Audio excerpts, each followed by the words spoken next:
अच्छा जी कैसर साहब अगे तुहाडे नाल तफसीली इंटरव्यू हो गया ਉਹਦੇ ਵਿੱਚ ਤੁਸੀਂ बड़ी बेशकीमत मालूमात ਦਿੱਤੀਆਂ ਸਨ ਸਾਨੂੰ। ਹੁਣ ਅਸੀਂ ਇਹ ਪੁੱਛਣਾ ਚਾਹ ਰਹੇ ਹਾਂ ਕਿ ਤੁਸੀਂ ਇਹ ਇੱਕ ਗੱਲ ਕੀਤੀ ਹੈ ਕਿ ਸਾਡੇ ਜਿਹੜੇ ਨੌਕਰ ਨੇ ਉਹ ਇੱਥੇ ਮੌਜੂਦ ਨਹੀਂ। ਹਾਂਜੀ ਨੌਕਰਾਂ ਦੇ ਮਸਾਇਲ ਤੇ ਅਸੀਂ ਇਹ ਵੀਡੀਓ ਬਣਾਉਣਾ ਚਾਹ ਰਹੇ ਹਾਂ। ਜੋ ਬਹੁਤ ਸਾਰੇ ਜਿਹੜੇ ਫਾਰਮਰ ਭਾਈ ਨੇ ਸਾਡੇ ਉਹ ਪਰੇਸ਼ਾਨ ਨੇ ਕਿ ਉਹਨਾਂ ਦੇ ਨੌਕਰ ਨੱਸ ਜਾਂਦੇ ਨੇ। ਪਹਿਲੇ ਨੰਬਰ ਤੇ ਇਹ ਦੱਸਿਓ ਕਿ ਨੱਸਦੇ ਕਿਉਂ ਨੇ। ਨੱਸਦੇ ਵਿੱਚੋਂ ਕਈ ਬੰਦੇ ਤੰਗ ਹੁੰਦੇ ਨੇ, ਆਂਦੇ ਸਾਡਾ ਖਰਚਾ ਨਹੀਂ ਪੂਰਾ ਪਿਆ ਹੁੰਦਾ। ਤਨਖਾਹ ਵੀ ਇਹਨਾਂ ਨੂੰ 500 ਰੁਪਇਆ ਦਿਹਾੜੀ ਇੱਕ ਬੰਦੇ ਨੂੰ, 2 ਕਿਲੋ ਦੁੱਧ ਸ਼ਾਮ ਨੂੰ ਦੇ ਕੇ ਫਿਰ ਇਹ ਘਰ ਆਪਣੇ ਜਾਂਦੇ ਨੇ, ਤੇ ਫਿਰ ਵੀ ਆਂਦੇ ਨੇ ਸਾਡੇ ਵਾਸਤੇ ਪੈਸੇ ਥੋੜੇ ਨਹੀਂ ਸਮਝ ਆਉਂਦੇ। ਅਗਰ ਉਹਨਾਂ ਨੂੰ ਸਮਝ ਨਹੀਂ ਆਉਂਦੀ ਤੇ ਫਿਰ ਉਹ ਕੰਮ ਕਿਉਂ ਫੜ ਲੈਂਦੇ ਨੇ, ਪਹਿਲੇ ਕਰਦੇ ਕਿਉਂ ਨੇ? ਹੁਣ ਸਾਡੇ ਬੰਦੇ ਜਿਹੜੇ 3 ਨਸੇ ਉਸ ਹਿਸਾਬ ਨਾਲ 3 ਸਾਲ ਸਾਡੇ ਕੋਲ ਰਹੇ। ਅੱਛਾ ਫਿਰ ਵੀ ਨੱਸ ਗਏ ਨੇ। ਤੇ ਹੁਣ 2 ਦਿਨ ਹੋਏ ਨੇ, ਉਹਨਾਂ ਸਲਾਹ ਕਰਕੇ 3 ਬੰਦਿਆਂ ਇਕੱਠੀ ਛੁੱਟੀ ਕਰ ਲਈ। ਅੱਛਾ ਇੱਕ ਹੋਰ ਗੱਲ ਦੱਸਿਓ ਕਿ ਸਾਡੇ ਇੱਥੇ ਜਿਹੜਾ ਲਾਹੌਰ ਵਾਲੀ ਸਾਈਡ ਹੈ, ਗੁਜਰਾਂਵਾਲਾ, ਕਸੂਰ, ਇਹ ਸਾਰੇ ਸਿਆਲਕੋਟ, ਵਜ਼ੀਰਾਬਾਦ, ਇੱਥੇ ਜ਼ਿਆਦਾ ਜਿਹੜੇ ਨੇ ਉਹ ਜਨੂਬੀ ਪੰਜਾਬ 'ਚ ਲੋਕ ਆਉਂਦੇ ਨੇ, ਮੁਲਤਾਨ ਵਾਲੀ ਸਾਈਡ ਤੇ। ਉਹਦੀ ਕੀ ਵਜ੍ਹਾ ਹੈ ਕਿ ਲੋਕ ਉੱਥੋਂ ਕਿਉਂ ਲੋਕਾਂ ਨੂੰ ਬੁਲਾਉਂਦੇ ਨੇ? ਉਧਰ ਹੈ ਕਿ ਉਧਰ ਮਜ਼ਦੂਰੀ ਘੱਟ ਹੈ, ਅੱਛਾ ਦਿਹਾੜੀ ਥੋੜੀ ਹੈ। ਉਧਰ ਦਿਹਾੜੀ ਲਾ ਕੇ ਉਹਨਾਂ ਨੂੰ ਜਨਾਂ ਦੇ ਪਿੱਛੇ, ਮਿਸਤਰੀਆਂ ਦੇ ਪਿੱਛੇ ਵੀ ਉਹ ਵੀ ਸੁਣਿਆ 300 ਰੁਪਏ ਦਿਹਾੜੀ ਹੈ। ਅੱਛਾ ਤੇ ਇੱਥੇ ਆ ਕਿ ਚਲੋ 500 ਰੁਪਏ ਉਹਨਾਂ ਨੂੰ ਦਿਹਾੜੀ ਲੱਭ ਜਾਂਦੀ ਹੈ।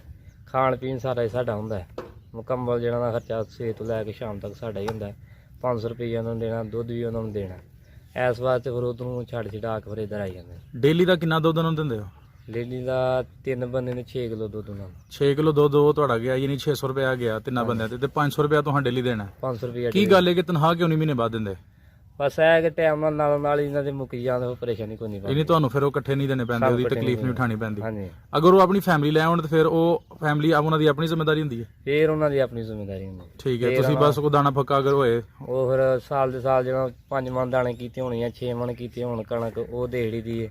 ਫਿਰ ਚੌਲ ਕੋ 2 ਮਣ ਕੀਤੇ ਹੋਣ, ਉਹ ਦੇੜੀ ਦੇ ਸਾਲ ਬਾਅਦ। ਇਹ ਰਾਨਮਈ ਫਰਮਾਇਓ ਕਿ ਜਿਹਨੂੰ ਤੁਸੀਂ ਬੁਲਾਉਂਦੇ ਹੋ ਉਹਨਾਂ ਨੂੰ, ਔਰ ਕਈ ਜਿਹੜੇ ਨੇ ਉਹ ਪਹਿਲੇ ਪੈਸੇ ਲੈਂਦੇ ਨੇ, ਐਡਵਾਂਸ ਲੈਂਦੇ ਨੇ, ਲੱਖ ਵੀ ਲੈਂਦੇ ਨੇ, 50,000 ਵੀ ਲੈਂਦੇ ਨੇ, 1.5 ਲੱਖ ਵੀ ਲੈ ਲੈਂਦੇ ਨੇ। ਉਹਦਾ ਤਰੀਕਾਕਾਰ ਕੀ ਹੁੰਦਾ ਹੈ ਕਿ ਕੀ ਗਰੰਟੀ ਹੈ ਕਿ ਪੈਸੇ ਲੈ ਕੇ ਨੱਸ ਨਾ ਜਾਣ?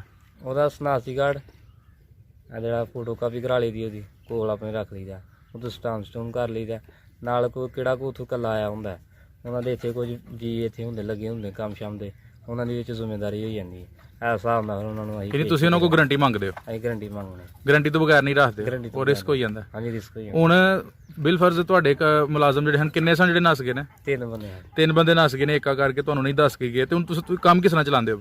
ਕੰਮ ਚਲਾਉਂਦੇ ਆ 2 ਸਾਡੇ ਭਤੀਜੇ ਨੇ ਮੇਰੇ, ਇੱਕ 9ਵੀਂ ਚ ਪੜਦਾ, ਇੱਕ 6ਵੀਂ ਚ ਪੜਦਾ। ਉਹ 2 ਦਿਨ ਹੋਏ ਛੁੱਟੀਆਂ ਕਰਦੇ ਆ, ਤੇ ਆਪੇ ਮੈਂ ਦੁੱਧ ਦੀ ਦੁਕਾਨ ਪਾਈ, ਉਹ ਵੀ ਸਗੋਂ ਬੰਦ ਕੀਤੀ ਹੁਣ ਇੱਧਰ ਹੀ ਡੰਗਰਾਂ ਤੇ।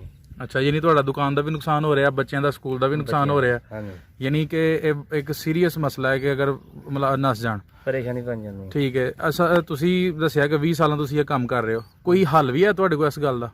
ਮੁਲਾਜ਼ਮ ਜਿਹੜੇ ਨੱਸ ਜਾਂਦੇ ਨੇ ਉਹਦਾ ਕੀ ਹੱਲ ਹੋਣਾ ਚਾਹੀਦਾ ਹੈ, ਔਰ ਕੀ ਹੱਲ ਹੈ? ਹੱਲ ਇਹੀ ਹੈ, ਇਹਨਾਂ ਨੂੰ ਪੇਸ਼ਗੀ ਦੇ ਕੇ ਤੇ ਸਟਾਮ ਸਟੂਮ ਬੰਦਾ ਕੋਈ ਬੰਦਾ ਲੈ ਲੇ, ਤੇ ਨਾਲ ਆ ਜਿਹੜਾ ਇਹ ਸਨਾਤੀ ਕਾਰਡ ਦੀ ਫੋਟੋ ਕਾਪੀ ਲੈ ਲੇ। ਫਿਰ ਇਹ ਕੋਈ ਜਿਹਨਾਂ ਨੇ ਲੱਖ ਲਿਆ ਆਏ ਉਹ ਜਾਂਦੇ ਨਹੀਂ, ਉਹਨਾਂ ਨੂੰ ਪਤਾ ਮੈਂ ਗਿਆ ਅਗਲਾ ਮੇਰੇ ਪਿੱਛੇ ਪੜ ਜਾਣਾ। ਇਹ ਹਿਸਾਬ ਹੁੰਦਾ, ਫਸਿਆ ਵੀ ਕੰਮ ਤੇਜ਼ ਕਰਦੇ ਨੇ। ਅੱਛਾ ਠੀਕ ਹੈ, ਯਾਨੀ ਕਿ ਜਿਹੜੇ ਬੰਦੇ ਪੇਸ਼ਗੀ ਲੈ ਲੈਂਦੇ ਨੇ ਉਹ ਟਿਕ ਜਾਂਦੇ ਨੇ। ਉਹ ਟਿਕ ਜਾਂਦੇ ਨੇ। ਤੇ ਜਿਹੜੀ ਤੁਸੀਂ ਗੱਲ ਦੱਸੀ ਹੈ ਕਿ ਅਸੀਂ ਡੇਲੀ ਉਹਨਾਂ ਨੂੰ 500 ਰੁਪਏ ਦਿੰਦੇ ਆ, ਤੇ ਇਹਦਾ ਮਤਲਬ ਅਸੀਂ ਇਹ ਵੀ ਲਈਏ ਕਿ ਉਹ ਜਦੋਂ ਮਰਜ਼ੀ ਨੱਸ ਜਾਣ, ਕਿਉਂਕਿ ਪੈਸੇ ਤੁਹਾਨੂੰ ਲੱਭ ਗਏ ਨੇ, ਪੈਸੇ ਲੱਭ ਜਾਂਦੇ ਨੇ, ਉਹ ਫਿਰ ਨੱਸ ਜਾਂਦੇ ਨੇ, ਉਹਨਾਂ ਨੂੰ ਪਰੇਸ਼ਾਨੀ ਕੋਈ ਨਹੀਂ ਹੁੰਦੀ। ਯਾਨੀ ਕਿ ਇੱਕ ਤੇ ਤਨਖਾਹ ਇਹਨਾਂ ਨੂੰ ਬਾਅਦ ਦੇਣੀ ਚਾਹੀਦੀ ਹੈ, ਔਰ ਦੂਸਰਾ ਅਗਰ ਪੇਸ਼ਗੀ ਵਾਲੇ ਲੱਭਣ ਤੇ ਉਹ ਬਿਹਤਰ ਹੈ। ਉਹ ਸਾਰਿਆਂ ਤੋਂ ਬਿਹਤਰ ਹੈ। ਸਹੀ ਹੈ। ਔਰ ਇਸ ਤੋਂ ਇਲਾਵਾ ਇਹਨਾਂ ਮੁਲਾਜ਼ਮਾਂ ਦਾ ਕੀ ਖਰਚਾ ਹੈ ਤੇ ਕੀ ਮਸਾਇਲ ਨੇ? ਇਹ ਈਦ ਇਹਨਾਂ ਨੂੰ ਕੱਪੜੇ ਵੀ ਲੈ ਕੇ ਦੇਣੇ ਹੁੰਦੇ ਨੇ। ਠੀਕ ਹੋ ਗਿਆ। ਉਂਝ ਵੀ ਜੇ ਕੋਈ ਜੁੱਤੀ ਟੁੱਟ ਗਈ ਉਹ ਵੀ ਆਪੀ ਇਹਨਾਂ ਨੂੰ ਲਿਆ ਕੇ ਦੇਣੀ ਹੁੰਦੀ ਹੈ। ਤੇ ਸਿਆਲ ਵਾਲੇ ਵੱਖਰੇ ਦਾ, ਗਰਮੀ ਵਾਲੇ ਵੱਖਰੇ, ਮਤਲਬ ਜਿੰਨਾ ਖਰਚਾ ਹੁੰਦਾ ਨਾ ਟੋਟਲ ਵਾਲੀ, ਜਿੰਨਾ ਆਪਣਾ ਖਰਚਾ ਹੈ ਇਹ ਵੀ ਇਹਨਾਂ ਦਾ ਮੁਲਾਜ਼ਮ ਦਾ ਆਹ ਚੁੱਕਣਾ, ਇਹਨਾਂ ਨੇ ਚੁੱਕਣਾ। ਔਰ 3 ਟਾਈਮ ਦੀ ਰੋਟੀ ਵੀ ਤੁਹਾਡੇ ਚ ਹੁੰਦੀ ਹੈ? 3 ਟਾਈਮ ਰੋਟੀ ਵੀ, ਚਾਹ ਵੀ, ਦੁੱਧ ਸ਼ੁੱਧ ਜਿਹੜਾ ਉਹ ਵੀ, ਸਾਰਾ ਕੁਝ। ਯਾਨੀ ਤਨਖਾਹ ਤੋਂ ਇਲਾਵਾ ਇਹ ਤੁਹਾਨੂੰ ਇੱਕ ਮੁਲਾਜ਼ਮ ਅੰਦਾਜ਼ਨ ਸੋਚ ਕੇ ਦੱਸਿਓ ਕਿ ਮਹੀਨੇ 'ਚ ਇੱਕ ਮੁਲਾਜ਼ਮ ਕਿੰਨੇ 'ਚ ਪਾਈ ਜਾਂਦਾ ਸਾਰੇ ਖਰਚੇ ਪਾਈਏ ਤੇ? 15,000 ਦੇ ਹਿਸਾਬ ਲਾ ਲੈਣਾ, ਸਿੱਧਾ ਤਨਖਾਹ ਹੋ ਗਈ।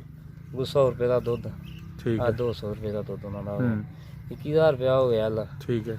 ਉਤਲਾ ਤੁਸੀਂ ਹਿਸਾਬ ਲਾ ਲਓ ਰੋਟੀ ਦਾ, ਰੋਟੀ ਪਾਣੀ, ਉਹ ਤਾਂ ਚਲੋ ਸਾਡੇ ਘਰ ਦਾ ਸਿਸਟਮ ਵਿੱਚ ਪਿਆ ਚੱਲਦਾ, ਉਹ ਅਸੀਂ ਜਿਹੜਾ ਨਾ ਘੁੱਟ ਕੇ ਨਹੀਂ ਹਿਸਾਬ ਕਰਦੇ। ਲੇਕਿਨ ਅਗਰ ਹਿਸਾਬ ਲਾਈਏ ਤਾਂ ਉਹ 5-6,000 ਵੀ ਬਣ ਜਾਂਦਾ। 5-6,000 ਵੀ ਬਣ ਜਾਂਦਾ। 27-28,000 ਰੁਪਏ ਇੱਕ ਬੰਦੇ, ਯਾਨੀ 27-28,000, ਯਾਨੀ 25 ਤੋਂ 30,000 ਦੇ ਵਿੱਚ ਇੱਕ ਮੁਲਾਜ਼ਮ ਪਾਈ ਜਾਂਦਾ। ਇੱਕ ਮੁਲਾਜ਼ਮ ਪੈਂਦਾ।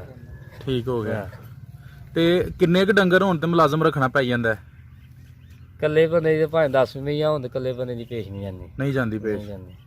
ਯਾਨੀ ਅਗਰ 10 ਮਈਆਂ ਰੱਖੀਆਂ ਨੇ ਤੇ ਬੰਦਾ ਆਪੀ ਵੀ ਹੋਏ। ਹਾਂ ਅੱਛਾ, ਇੱਕ ਹੋਰ ਬੜਾ ਵੱਡਾ ਮਸਲਾ ਹੁੰਦਾ ਹੈ ਕਿ ਜਿਹੜੇ ਲੋਕ ਮੁਲਾਜ਼ਮਾਂ ਤੇ ਛੱਡ ਦਿੰਦੇ ਨੇ ਸਾਰੇ ਡੰਗਰ, ਹਾਂਜੀ ਮੁਲਾਜ਼ਮ ਸੁਕਾ ਛੱਡਦੇ ਨੇ ਡੰਗਰਾਂ ਨੂੰ, ਪੱਠੇ ਸਹੀ ਨਹੀਂ ਪਾਉਂਦੇ। ਹਾਂ ਕੀ ਇਹ ਗੱਲ ਦਰੁਸਤ ਹੈ? ਨਹੀਂ ਇਹ ਤਾਂ ਬਾਕੀ ਸਹੀ ਗੱਲ ਏ, ਕਿਉਂਕਿ ਜਿੰਨਾ ਤੱਕ ਬੰਦਾ ਆਪੇ ਅਸੀਂ ਹੁਣ 3 ਬੰਦਿਆਂ ਰੱਖੇ ਜਾਂਦਾ ਤੇ ਫੇਰ ਵੀ ਆਪੀ ਜਿਹਨਾਂ ਨਾਲ ਥੋੜਾ ਬਹੁਤਾ ਪੇ ਕਰਾਉਂਦੇ ਆ, ਕਿਉਂਕਿ ਇਹਨਾਂ ਦੇ ਜਿਹਨਾਂ ਨਾਲ ਇਹਨਾਂ ਦੇ ਸਿਰ ਤੇ ਛੱਡਿਆ, ਕੋਈ ਦਿਲ ਕੀਤਾ ਨਾ ਪਾਣੀ ਡਾਲਿਆ, ਦਿਲ ਕੀਤਾ ਤਾਂ ਨਹੀਂ ਡਾਇਆ, ਪੱਠੇ ਦਿਲ ਕੀਤਾ ਪਏ ਤੇ ਨਹੀਂ ਪਏ, ਇੰਜ ਪਿਛਾਂ ਸ਼ਾਮ ਨੂੰ ਪੜ ਕਿੱਥੋਂ ਪੈਂਦੀਆਂ। ਅੱਛਾ, ਯਾਨੀ ਕਿ ਮੁਲਾਜ਼ਮਾਂ ਦੇ ਸਿਰ ਤੇ ਬਹਿਣਾ ਪੈਂਦਾ ਹੈ, ਫਿਰ ਉਹ ਕੰਮ ਕਰਦੇ ਨੇ। ਹਾਂ ਮੁਲਾਜ਼ਮਾਂ ਦੇ ਨਾਲ ਹੋ ਕਰਨਾ ਨਾਲ ਹੋ ਕੇ ਵੀ ਕਰਨਾ ਪੈਂਦਾ, ਸਿਰ ਤੇ ਵੀ ਰਹਿਣਾ ਪੈਂਦਾ। ਨਾਲ ਹੀ ਕਰਨਾ ਇੱਕ ਹੋਰ ਇਹਨਾਂ ਦੀ ਟੈਕਨੀਕ ਹੈ, ਬਾਜ਼ਗਤ ਲੋਕ ਇੱਕ ਵੱਡਾ ਮੁਲਾਜ਼ਮ ਜਿਹੜਾ ਨਾ ਉਹ ਹਾਇਰ ਕਰ ਲੈਂਦੇ ਨੇ, ਯਾਨੀ ਉਸ ਲਾਗੇ ਤੋਂ ਇੱਕ ਮੁਲਾਜ਼ਮ ਲਿਆ, ਹਾਂ ਉਹਨੂੰ ਮੈਨੇਜਰ ਬਣਾ ਹੜਿਆ, ਉਹਨੂੰ ਜ਼ਿਆਦਾ ਤਨਖਾਹ ਦਿੱਤੀ, ਹਾਂ ਉਹਨੂੰ ਕਿਹਾ ਤੂੰ ਹੀ ਅੱਗੋਂ ਕੰਮ ਕਰ। ਕਿਆ ਇਹ ਕੰਮ ਦਰੁਸਤ ਹੈ ਜਾਂ ਗਲਤ ਹੈ? ਨਹੀਂ ਵੀ ਗੱਲ ਤੇ ਜਿੰਨਾ ਤੱਕ ਕਾਪੀ ਨਾ ਹੋਈ ਉਹਨਾਂ ਤੱਕ ਪੇਜ ਨਹੀਂ, ਯਾਨੀ ਉਹ ਫਿਰ ਜੋ ਸਿਆਹ ਸਫੈਦ ਉਹ ਜੋ ਮਰਜ਼ੀ ਉਹ ਕਰੇ। ਜੋ ਮਰਜ਼ੀ ਕਰੇ। ਅੱਛਾ, ਹੋਰ ਕੋਈ ਮਸਲਾ ਅਹਿਮ ਜਾਂ ਗੱਲ ਸਾਨੂੰ ਦੱਸਣਾ ਚਾਹੋ ਮੁਲਾਜ਼ਮਾਂ ਦੇ ਬਾਰੇ ਚ? ਨਹੀਂ ਠੀਕ ਹੈ, ਆਹੀ ਕੁਝ ਹੀ ਹੈ ਜੋ ਕੋਈ ਤੁਹਾਨੂੰ ਦੱਸ ਛੜਿਆ। ਠੀਕ ਹੈ ਜੀ, ਬਹੁਤ ਸ਼ੁਕਰੀਆ ਜੀ, ਜਜ਼ਾਕ ਅੱਲਾ ਜੀ, ਅਸਲਾਮ ਵਾਲੇਕੁਮ।